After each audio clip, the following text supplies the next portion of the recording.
a stranger asks for help, is it right to ignore them? Is that how it is? I will share a secret with you. I have never seen myself before. I don't know if my face is ugly. I don't know the color of my skin. I don't know if I'm even here.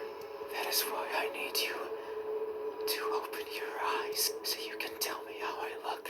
But I'm also shy, so I might hide the moment you do. You won't find me anywhere, and soon you will forget. Like a faded dream.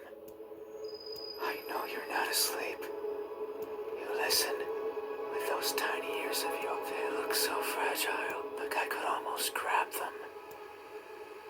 Put my fingers around them and tear them off. If I do, will you scream? Will I hear your voice?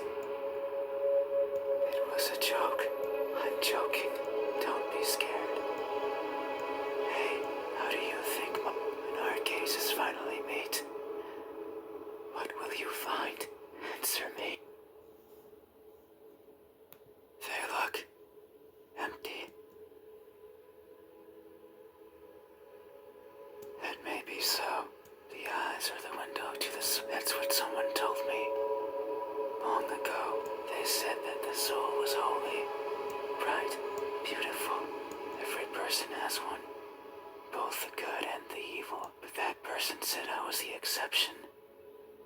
That something like me, so bright, so beautiful. They looked inside of me, took a deep breath, and announced their conclusion with great fatigue. Their eyes that could see it all, couldn't find anything in there.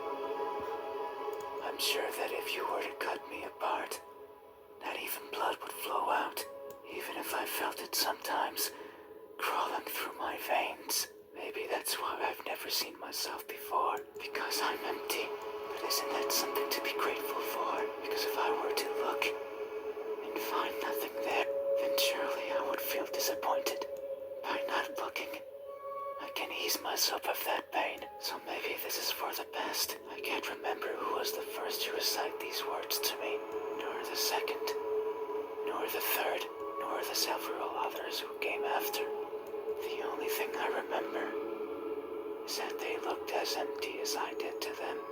Hey, have you ever felt so empty, so devoid of what makes everyone special, that you've embraced the void as your own? Have you? These eyes, are these my eyes? A good answer. Yet there is only one way to know the truth. Open. So you won't look at me, even though your eyes are so pretty. I can't see them, but I can imagine them behind their veil of flesh, round like pearls and shiny like jewels. So pretty. It's fine. We still have time. The night is still and silent. People are good at closing their doors. Do you know what a door is? Of course you know. You have one. Right, a door is a barrier to keep the bad out. The bad can be anything. A bad person, a bad smell, and sometimes me. I can't open doors. I find them tricky. Should I push or pull? Should I turn the knob left or right? Should I try to take it off its hinges? Should I chip away at it, hoping it will fall apart? What happens when it opens? Do I close it behind me? Do I keep it open? But that might be rude to the person who had it closed. But then, how do I get out? And what happens if the wind pushes it close? What then? So many options. So many things that could go wrong. Whenever I stand in front of a closed door, it paralyzes me. I stare at it for a long time and think of my excuses, because that's all they are. What bothers me the most about closed doors is the idea they exist to keep me out. fills me with the need to go in, so I search for a crevice or a window, anything that might be open, anything that might let me in. I'm not good with doors, but as long as there's a place where I can fit, then I can go in anywhere. Every night, I hop across the shadows of the streets. I'm careful so as to not be caught by the light. In my eternal search, I pick a place where to rest. I slip in and spend the night wherever is comfortable, without alerting anyone. Usually it's a cellar, an attic, anywhere with dust, with dirt. I feel at home there. But sometimes, just sometimes, an urge swells inside of me. The urge to be seen. So I search hard for a door that's open, for an entryway covered in darkness, and for someone to be at the other end, awake as if expecting me. But you won't look at me, even though you had your door open for visitors. Why is that? Are you afraid? Do I scare you? No, that can't be it. We have been chatting for so long. You haven't chased me out. That means you welcome me. So I'm certain that if I were to reach out my hand, you would reciprocate and grasp it. I'm sure your hands are warm. So very warm. Because people are always warm. Hey, how do my hands look? When my warmth finally meets yours, how will it feel? Answer me.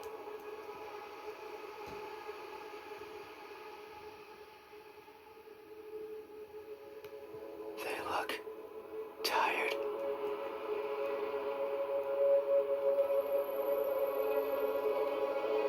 That may be so. These fingers of mine have touched so many things. They are always stretching forwards, reaching out for something. The tip of my fingers dance over the surfaces that I travel, and their sensations reach the core of my brain, be it the softness of the first spring flop or the roughness of a wall made out of rubbish.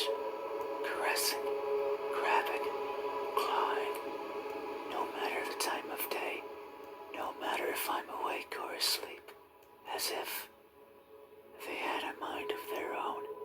Even now, they clutch onto the fabric of your bed sheets. They like how these thousands of threads intertwine with each other. The rustle of fabric against fabric. Irresistible. They want more. To have it between them and around them. More and more and more. Sometimes, however, they can't reach as far as they'd like. That's when I, hand to hand, I take over and stretch, stretch, stretch, and they grow. Maybe just the length of a fingernail every time, but they grow, just so they can reach out, clutch what they want, and then throw it aside, discard it, and forgotten.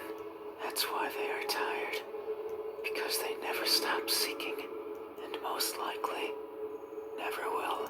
Hey, have you ever stretched your fingers to grab a hold of something important, only to learn that it's been long out of your grasp? Have you? These hands are these my hands? A good answer. Yet, there is only one way to know the truth. Open your eyes. So you won't look at me, even though my hands think about it. Maybe you and I are similar. No, I know we are. I can feel it in my skin. Oh, can you hear it? My skin is pulsating. It has been long since this happened. It's a sign of my innermost emotions flowing out. I wander the world, wanting to be seen. I'll be satisfied as long as someone tells me how I look, but it's not like anyone will do. If it did,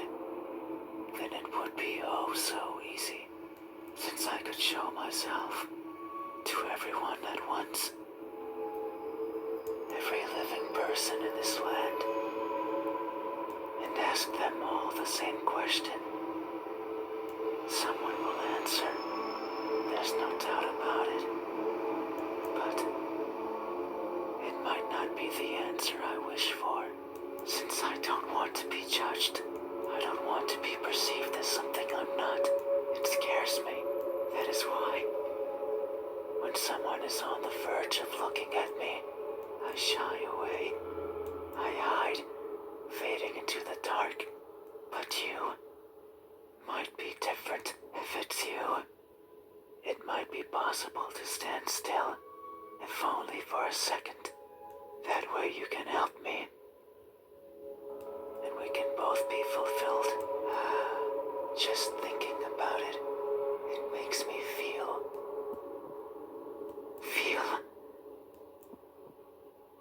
something. I cannot describe it.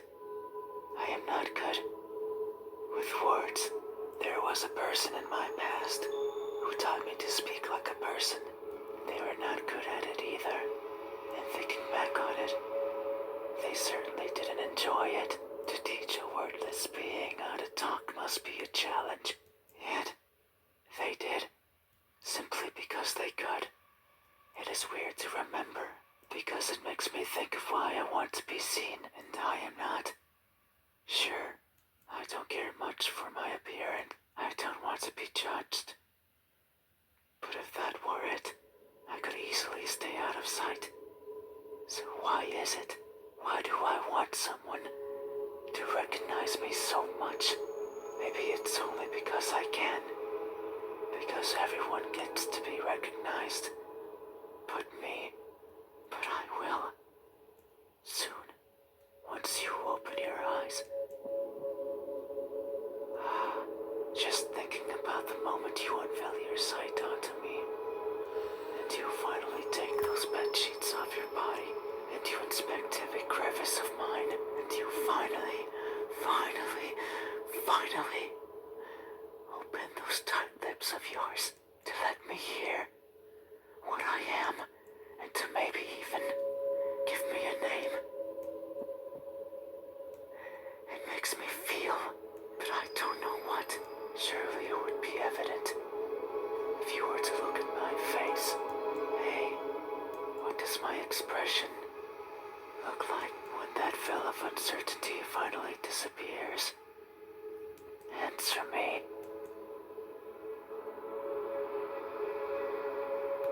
A cheerful smile.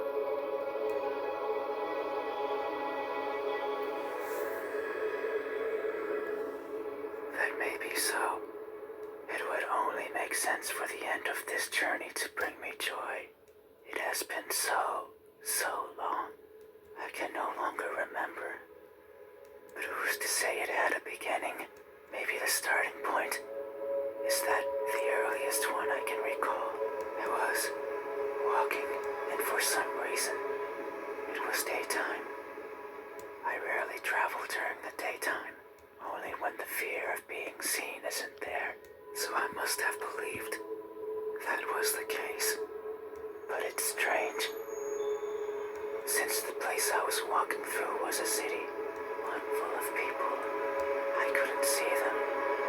But I knew they were there, hiding in the shadows, with their backs against the dirt, completely motionless, completely silent, living in wait of their deaths.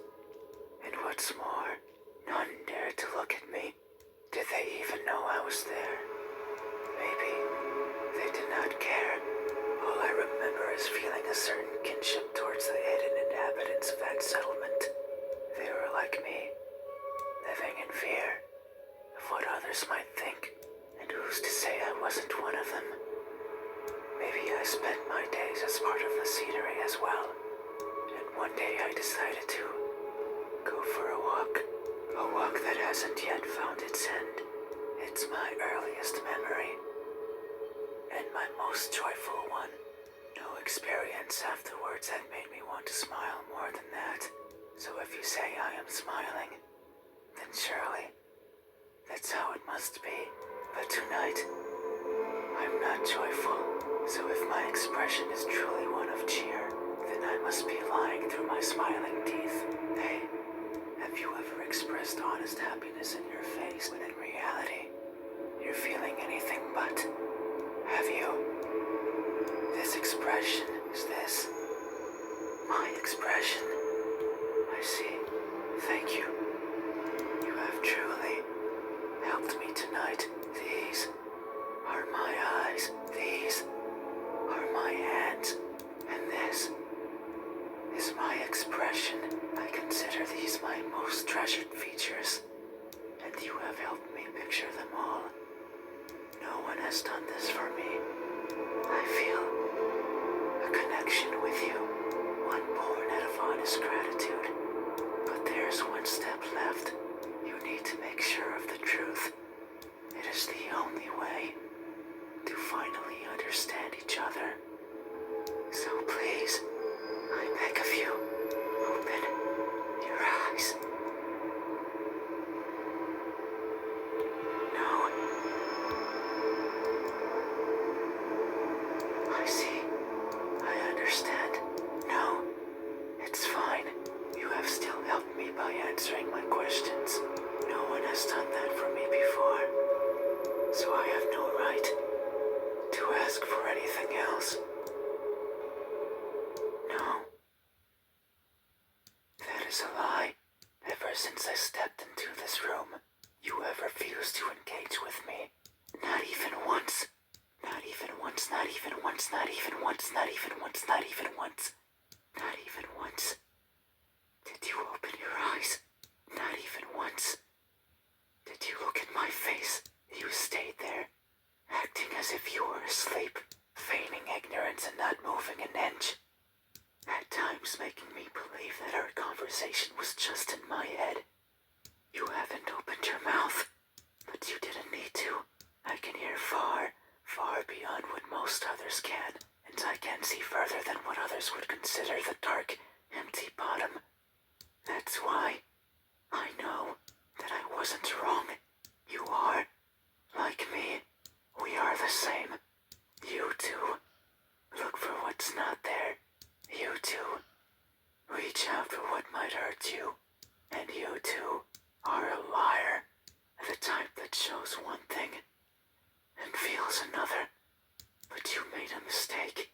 I know you're lying. Because every answer you've given me so far has been wrong. I am not what you said I am. These eyes, these hands, this expression. They aren't mine. Maybe they are yours, but I do not care. Not anymore. Open your eyes. I didn't want to be judged. I didn't want to be perceived for something I'm not. And that's all you did. So now, you will open your eyes and see me for what I truly am. You said so. Remember that in this room, you know how everything looks. It was those words that brought me here. So you have to do right by that which you claimed. It is time. Open your eyes. Open your eyes.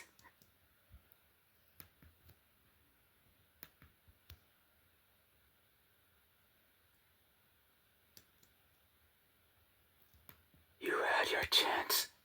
It's not up to you anymore. You won't open your eyes. I will.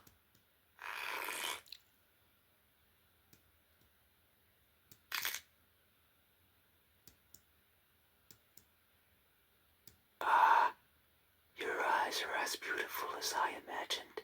Tell me, my new friend, what do you see?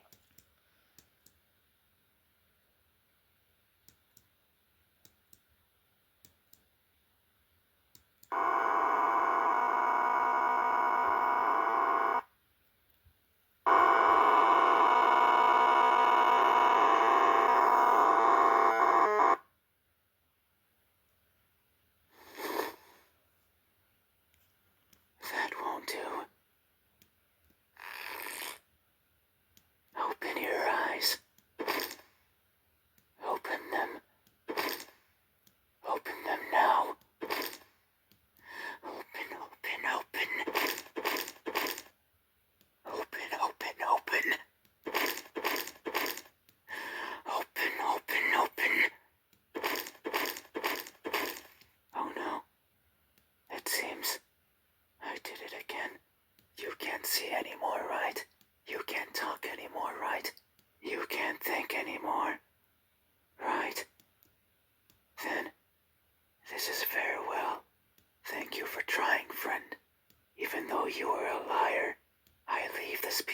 myself.